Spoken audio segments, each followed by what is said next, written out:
It's the NFL on EA Sports. And we'll get to see Tyler Lockett. He was terrific last week, putting up 119 receiving yards. It's the Seahawks and the Saints. All that and more coming up next.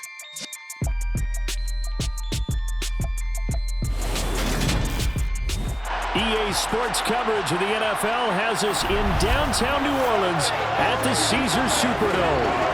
Today, we've got a good Week 5 matchup in store here between the Seattle Seahawks and the New Orleans Saints.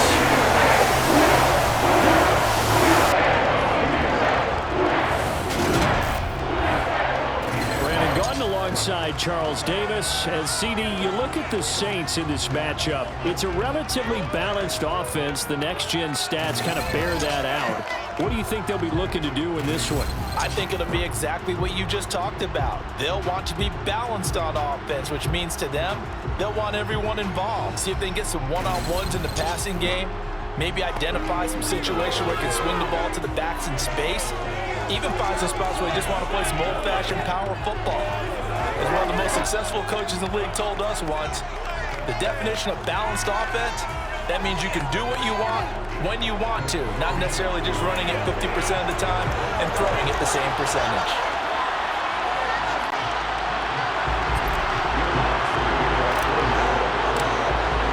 The first quarter of the season already in the rearview mirror, and off we go in Week 5 on EA Sports.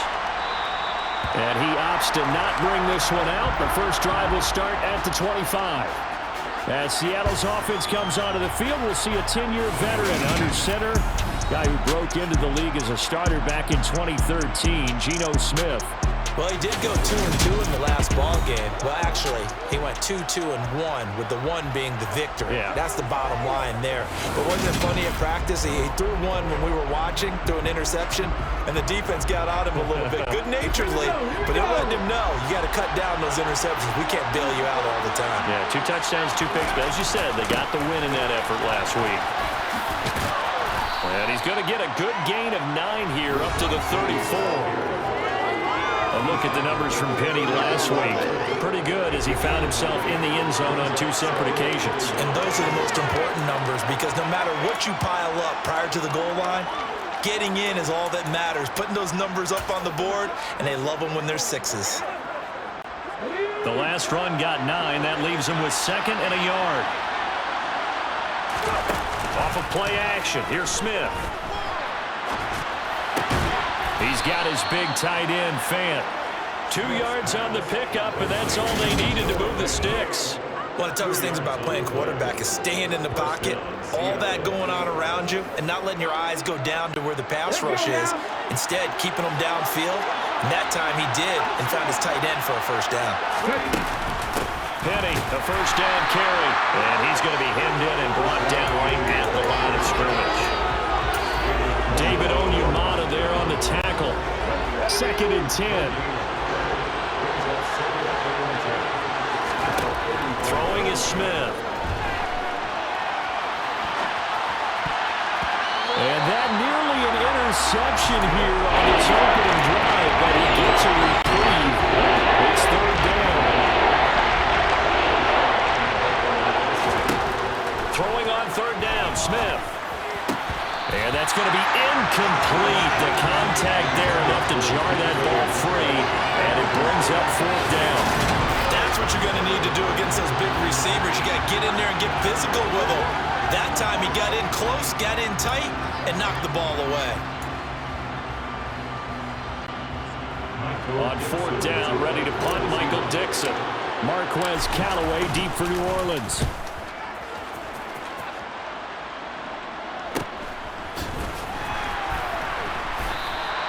That's a 43-yard punt, aided as well by a loss on the return. And the Saints will take over with a 1st down and 10.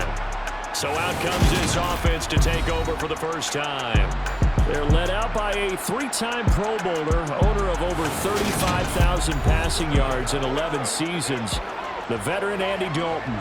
Well, his ratio was good last week. Most quarterbacks are really excited about a 3-to-1 ratio, but it's flipped in the wrong direction. He threw 3 interceptions, not touchdown passes, and he only had the 1 TD pass in that game. So he's trying to turn that around and find a way for his team to win. They start the drive on the ground. Kamara. And he's taken down, but not with...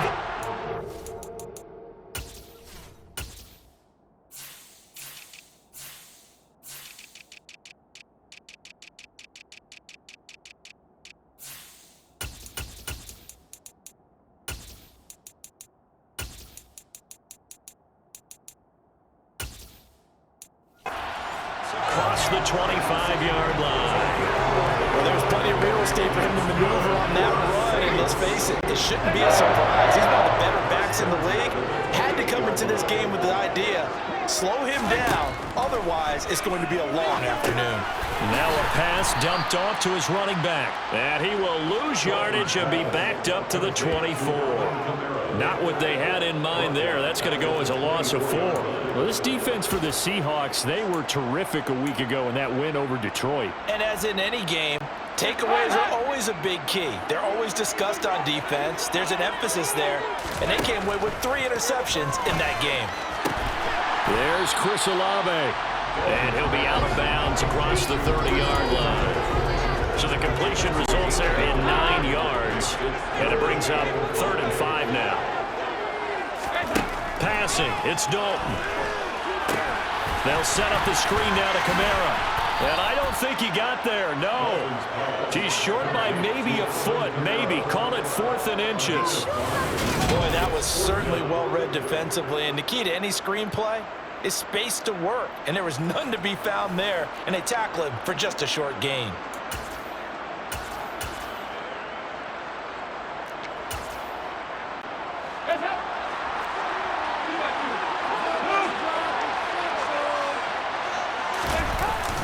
They'll run for it. It's Ingram. And they will touch him down, but not before he gets the first. They only needed a few inches, but still some anxious moments there, but they do convert on 4th. Thought they might throw the football with a little chunk that they had remaining on 4th down, but they ran it, they got it. And the reason they were able to get it done, he ran that play with conviction, didn't he? Understood he would get a little bit of help from his friends up front, but it was really on him to go ahead and make the power move and get it done, and that he did. The last run got 3. Now here's 2nd and 7. So Dalton now. Now quick throw there, going to be batted away and incomplete. That's a nice job there because you've got to play the ball, not the man when in coverage. That'll keep you away from a lot of needless penalties, and he's able to knock that one away. 3rd down, a shot here for Dalton. Throw left side complete to Troutman. And that'll wind up moving the chains again as the tackle's going to be made at the Seahawks' 45-yard line. The Saints first down there on a gain of 11. Well, from their point of view, this game could not be starting out much better, could it? Force a punt on defense, and now they're moving it crisply on offense. Crisply, I like that. Yeah, moving it very, very well. Looks like the defense on their heels a little bit. You put a score in here, long way to go, but you're right, that's a heck of a start. Yeah, and I think this is where the play caller is looking at his play sheet and saying, to have that dagger play, to have that play and just finish them off right now, because I think they'd love to gain that big advantage early. 3 yards on that last carry. Here's 2nd and 7. They run it again with Kamara. Not much there. Maybe a couple as he's taken down at the 40. Holding. Offense. So their move is to decline that so they don't get another 2nd down. It'll be 3rd. So that has to tell us that they're pretty confident in their 3rd down defense, right? Absolutely. Whether it's a sub package or nickel package, whatever they want to run out there, they feel like they can defend here on 3rd down. Dalton here from the gun. And that one's going to be knocked away and incomplete. The quarterback got away with one there. Looked like he was in line for a pick, but instead is knocked harmlessly to the turf. And this is good from 57 yards out. That's bombs away right there. And the Saints are going to take a 3-0 lead. So a pretty good opening drive. That'll make the home fans somewhat happy. They wanted 6, but they got 3 in the early lead. They should be happy. The guys look good getting down the field. That's got to give them a little bit of hope that good things are in store here today for them. DJ Dallas to return it from his end zone. And ultimately, he stopped right where he would have been if he had simply gone down to a knee at the 25. Seattle's offense coming back onto the field, ready for their second drive. The last series for them, a little disappointing, forced to punt. And now they'll try to do better here and come away with some points as they begin this drive, 1st and 10. They'll start on the ground. It's Rashad Penny. And not a whole lot of room to operate there on the first down run. He gets maybe 3. Yeah, I don't know if it's exactly a win-win, but if you're on offense, you'll take that kind of a run, all right? It was kind of stacked up, found a little bit of yardage, and frankly, they're pretty close to staying on schedule on offense. The playbook is still open for the coordinator. Able to force him out of the pocket right, but still able to complete it. And he'll be out of bounds, but able to get it up past the 45. First time they've hooked up here. Good for 17 and a first down. And after the Russell Wilson trade, you have to ask, will Tyler Lockett be able to extend his streak of 1,000-yard seasons to 4 without the only quarterback he's ever played with in the NFL? But the way he plays, a very steady presence that catches everything in sight, I think he's got a good chance of extending that streak and becoming best friends with his new quarterback along the way. He certainly looked like it on that first down catch. And this one goes nowhere. Losing yardage on the play back at the 46. Looking at a 2nd and 11 now after the loss. They'll fake the handoff. Now Smith. He'll buy some time right. This is the tight end fan. And he's able to take it across midfield before going out of bounds. In search of 4 yards here to pick up the first down. On 3rd down, here's Walker. And he's just going to be short here, barely, maybe by a half a foot. It'll be 4th and inches.